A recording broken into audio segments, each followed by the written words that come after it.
हर हर महादेव, जय शिव शंकर, जय माँ पार्वती। प्रिय भक्ति रूप भगवान भोलेनाथ माँ पार्वती की कृपा सदा आप और आपके परिवारजनों पर बनी रहे। आप सभी का दिन शुभ और मंगलमय हो। प्रिय भक्ति रूप आज आप स्पान करेंगे सावन मास महात्म्य की चौथी अध्याय कथा को ध्यान पूर्वक सुनिएगा। आज इस कथा में बताया गया कि पारण व्रत धारण कैसे करना है। ईश्वर बोले, हे संत कुमार, अब मैं धारण पारण व्रत का वर्णन करूंगा। प्रतिपदा के दिन से आरंभ करके सर्वप्रथम पुण्य हवचन करना चाहिए। इसके बाद मेरी प्रसन्नता के लिए धारण पारण व्रत का संकल्प करना चाहिए। एक दिन धारण व्रत करे और दूसरे दिन पारण व्रत करे। धारण में उपवास तथा पारण में भोजन होता है।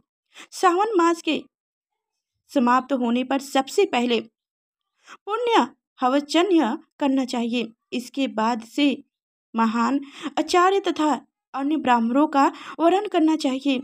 तत्पश्चात पार्वती तथा शिव की स्वर निर्मित प्रतिमा को जल से भरे हुए कुंभ पर स्थापित कर रात्र में भक्ति पूर्वक पूजन करना चाहिए तथा पुराण श्रवण आदि के साथ रात्र भर जगराता करना चाहिए। प्राप्त काल अग्नि स्थान करके विधि पूर्वक होम करना चाहिए। इस मंत्र से तिल मिश्री भक्त की आहुति डालनी चाहिए। इसी प्रकार शिव गायत्री मंत्र से धीरे मिश्रित भात की आहुति डालें और पुण्य षडाक्षत्य मंत्र से खीर की आहुति प्रदान करें। तदंतर पुरोहित देकर होम शेष का समापन करना चाहिए। इसके बाद में ब्राह्मणों को भोजन कराना चाहिए तथा साथ ही आचार्य की पूजा करनी चाहिए।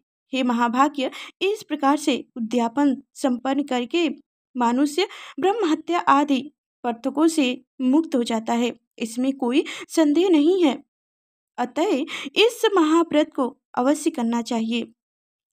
हे मुनि, अब श्रवण मास में उपवास की विधि को आदर पूर्वक सुनिए। प्रतिपदा के दिन प्राप्त काल इस व्रत का संकल्प करें। स्त्री हो या पुरुष मन तथा इंद्रियों को नियंत्रित करके इस व्रत को करें। अमावस्या तिथि को लोक का कल्याण करने वाले विश्वधरे शंकर की अर्चना पूजा रोषय उपचारों से करें। तदंतर अपनी सामर्थ्य के अनुसार वस्त्र तथा अलंकार आदि से ब्राह्मणों का पूजन करें, उन्हें भोजन कराएं तथा प्रणाम करके विदा करें। इस प्रकार से किया गया मास उपवास व्रत मेरी प्रसन्नता करने वाला होता है। हे संत कुमार, मनुष्यों को सभी सिद्धियां प्रदान करने वाले रुद्रवर्ती व्रत के विधान को सावधानी होकर सुननी चाहिए। अत्यंत आदर पूर्वक कपास के 11 तदांतों से बत्तियां बनानी चाहिए। हे रुद्र बत्ती नाम वाली बत्तियां मुझे प्रसन्न करने वाली है।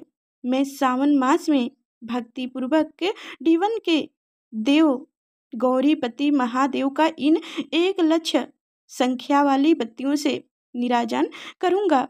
इस प्रकार सावन मास के प्रथम दिन विधि पूर्वक संकल्प करके महीने भर प्रतिदिन शिव जी का पूजन कर 1,000 बत्तियों से निराजन करें और अंतिम दिन 21,000 बत्तियों से निराजन करें अथवा प्रतिदिन 3,000 बत्तियों आदर पूर्वक और करें और अंतिम दिन 13,000 बत्तियां समापित करें अथवा एक ही दिन सभी 1,00,000 बत्तियों को मेरे समक्ष जलाएं।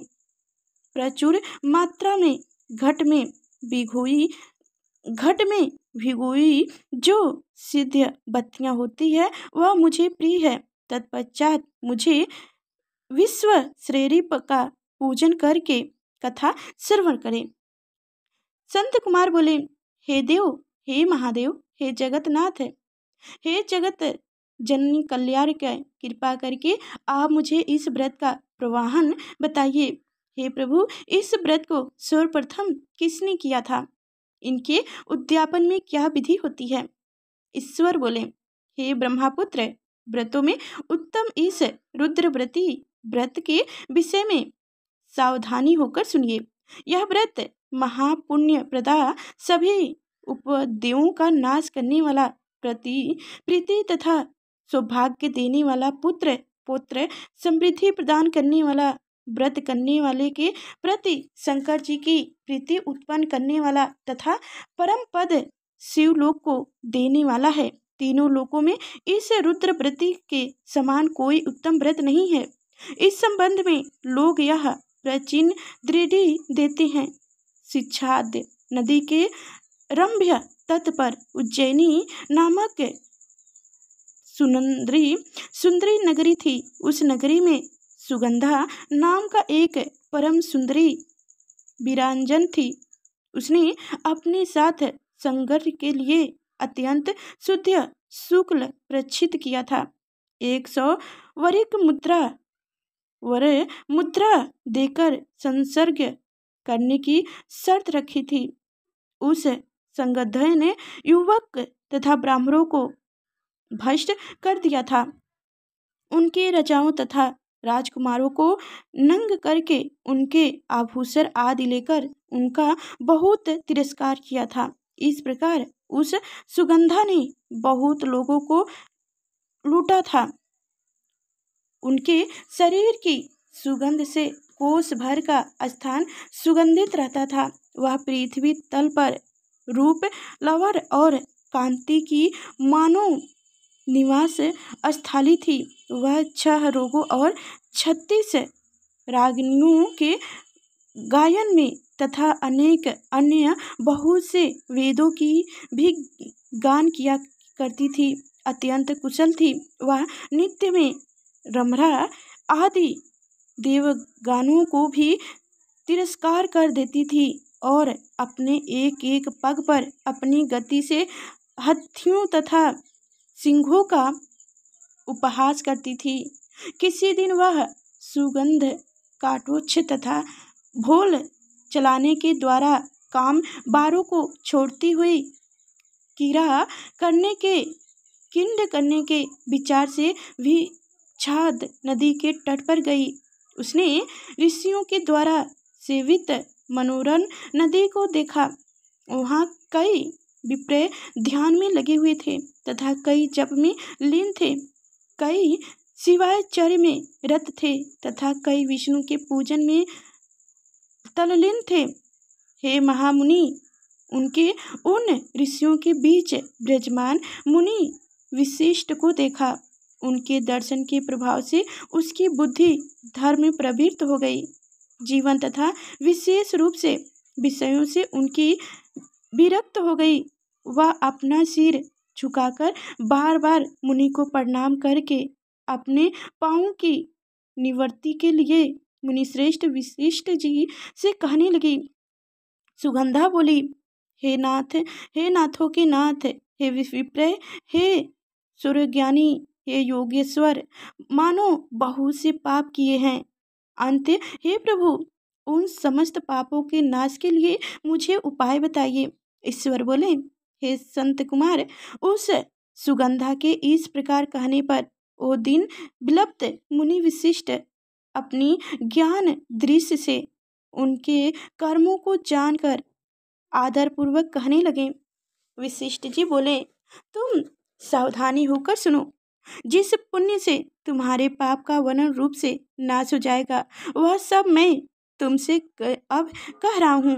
हे भद्रो, तीनों लोकों में व्याख्यित वाराणसी में जाओ। वहाँ जाकर तीनों लोकों में दुर्लभ महान पुण्य देने वाले तथा शिव के लिए अत्यंत प्रीतिकर रुद्रवर्ती नामक व्रत करो। उस क्षेत्र में करो। हे भद्रो, इस व्रत को करके तुम परम गति प्राप्त करोगी। ईश्वर बोले, तब उसने अपना धन लेकर स्वर्ग सेवक तथा मित्र सहित काशी में जाकर वशिष्ठ के द्वारा बताई गई विधान के अनुसार व्रत किया। इस प्रकार उस व्रत के प्रभाव से वह शारीरिक उस शिवलिंग में विलुप्त हो गई। हे संत कुमार, इस प्रकार जो स्त्री इस परम दुर्लभ व्रत को करती है, वह जिस अभिष्ट पदार्थ की इच्छा करती है उसे निस्संदेह प्राप्त करती है। हे विप्र, अब आप मरीक्य व्रतियों का महात्म्य सुनो।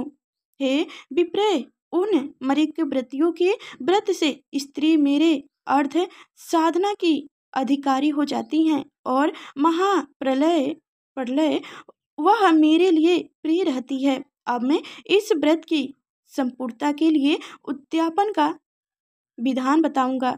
चांदी की बनी हुई नंदी ईश्वर की मूर्ति पर आसीन सर्वमरी भगवान शिव की पार्वती सहित प्रतिमा को कलश पर स्थापित करना चाहिए और विधि के साथ पूजन करके रात्रि में जगराता करना चाहिए। इसके बाद प्राप्त काल नदी में निर्मल जल में विधि पूर्वक स्नान करके 11 ब्राह्मणों सहित आचार्य का वरण करना चाहिए। तत्पश्चात रुद्र सूक्त से अथवा गायत्री से अथवा मूल्य मंत्र से धृ खीर तथा बेल पत्रों का होम करना चाहिए। इसके बाद पूर्व पुरोहित होम करके आचार्य आदि की विधिवत पूजा करनी चाहिए तथा सप्तपत्नी 11 उत्तम विप्रियों को भोजन कराना चाहिए।